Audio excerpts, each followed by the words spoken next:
Kidnap కేసులో మాజీ MLA Vallabhaneni వంశీని అరెస్ట్ చేశారు. ఈ నేపథ్యంలో వైసీపీ అధినేత వైఎస్ జగన్ ఈ రోజు జైలుకి వెళ్లి వంశీని పరామర్శించారు. కూటమి ప్రభుత్వం తమ నేతలపై అక్రమ కేసులు పెడుతోందని తీవ్ర స్థాయిలో విమర్శలు గుప్పించారు. అయితే జగన్ వంశీని పరామర్శించడంపై గన్నవరం ఎమ్మెల్యే యార్లగడ్డ వెంకట్రావు స్పందించారు. జగన్ కి నేరస్తులంటేనే ఎక్కువ అభిమానం అని, అందుకే జైలుకు వెళ్లి పరామర్శించారని విమర్శించారు. వంశీ పెద్ద అరాచకుడు వాది కాదని, అందుకే అరెస్ట్ చేశారంటూ కూడా తెలిపారు. కక్ష సాధింపు అయితే 2 నెలల్లోనే అరెస్ట్ చేసేవారని, అన్ని ఆధారాలు సేకరించాకే అరెస్ట్ చేశారంటూ స్పష్టం చేశారు.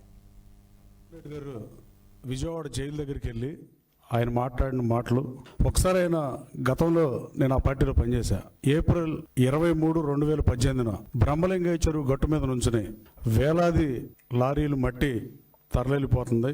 అట్లాగే బ్రహ్మలింగయ్య చెరువు 1400 ఎకరాలు 1500 ఎకరాలు దీ మట్టి అంతా అమ్ముకున్నారు. సిల్ట్ తీయటం అంటే అదే ఇప్పుడు ప్రభుత్వం రిజర్వాయర్ చేద్దాం అనుకుంటే దానికి ఒక 16-17 కోట్ల డబ్బులు రాజేశారు.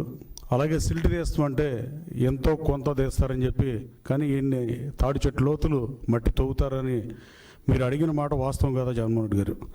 మీరు ఆ రోజున మాట్లాడినప్పుడు అదే బ్రహ్మలింగయ్య చెరువు గట్టు మీద నుంచి మాజీ శాసనసభ్యుడు, అప్పుడున్న శాసనసభ్యుడిని మట్టి కాసుడని, బకాసుడని, రౌడీ అని మీరు మాట్లాడిన మాట వాస్తవం కదా.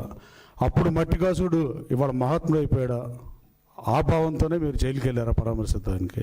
ఫేక్ పట్టాల కేసుని వైఎస్ఆర్ కాంగ్రెస్ పార్టీ అధికారంలోకి రాగానే ఆ రోజున బాపులపాడు ఎంఆర్ఓ ఉన్న నరసింహారావు అని నరసింహారావు అని కేసు పెడితే, తర్వాత అతను వైసీపీలోకి రాగానే ఆ ఫేక్ పట్టాల కేసు ఛార్జ్షీట్లో పేరు తొలగించింది వాస్తవం కాదా? ఆ ఎంఆర్ఓని గన్నవరంలో ప్రధానమైన మండలం గన్నవరం బాపులపాడు 75,000 ఓటింగ్ ఉండి 2 లక్షల పైన జనాభా ఉండేదానికి ఒకే ఎంఆర్ఓని కొన్ని సంవత్సరాల పాటు ఉంచిన మాట వాస్తవం కదా. బూతులు తిట్టేవాళ్ళకి మంత్రి పదవులు ఇచ్చి, బూతులు తిట్టేవాళ్ళని ప్రోత్సహించి, తెలుగు భాష మీద దాడి చేసి ప్రజల తిరస్కారానికి గురై 11 సీట్లు పరిమితమైంది వాస్తవం కాదా? ఇంకా ఇప్పుడు కన్నా మానుకుంటే మీ పార్టీకైనా రాష్ట్ర ప్రయోజనాలకైనా అది మంచిది తప్ప, ఇంకా ఇదే భాషను కంటిన్యూ చేయటం, బూతులు తిట్టామని ప్రోత్సహిస్తే ఇక ఈ రాష్ట్రానికి వైఎస్ఆర్ కాంగ్రెస్ పార్టీ ఏం చేయదలుచుకుంటుంది?